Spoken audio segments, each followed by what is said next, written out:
नमस्कार, मी पंजाब डक. आज आहे 30 मे 2025. राज्यातल्या सर्व शेतकऱ्याला एक आनंदाची बातमी. इतका पाऊस पडला. मग आता उघडणार कधी? तर राज्यातल्या शेतकऱ्याला सांगू इच्छितो की म्हणजे उद्यापासून 31 मे पासून तर 6 जून पर्यंत असं जोरानं वारं सुटणार आहे. पाऊस काही येणार नाही, त्याच्यामुळे काही चिंता करायची गरज नाही.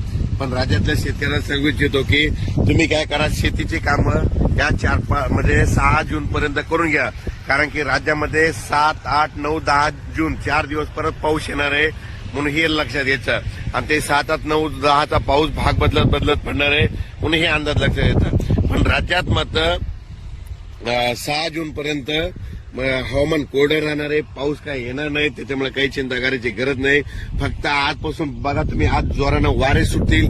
वारे सुटल्याच्या नंतर काय होईल, उद्यापासून चांगलं कडक सूर्यदर्शन होणार आहे, म्हणून हा अंदाज लक्षात येतात. पण राज्यात काय झालं, इतका पाऊस पडला, आणखीन जवळपास 8, 10 दिवस वापसा होत नाही.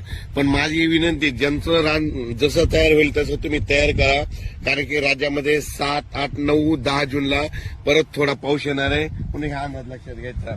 म्हणजे सांगायचं झालं तर पाऊस म्हणजे राज्यात 7, 8 जूनचा पूर्व विदर्भ, पश्चिमी विदर्भ, दक्षिण महाराष्ट्र, उत्तर महाराष्ट्र, कोकणपट्टी, खानदेश, मराठवाडा या म्हणजे सगळ्या विभागामध्ये पडणार आहे. 7 जून ते 10 जूनच्या दरम्यान तो पाऊस असणार आहे. दररोज भाग बदलत पडणार आहे, म्हणून हा अंदाज लक्षात. पण 6 जून पर्यंत म्हणजे आज 30 मे पासून ते 6 जून पर्यंत हवामान कोरडं राहणार आहे. खूप काही मोठा पाऊस येणार नाही, त्याच्यामुळे काही चिंता करायची गरज नाही. अचानक वातावरण बदललं की ती स्थितीला जाईल. धन्यवाद.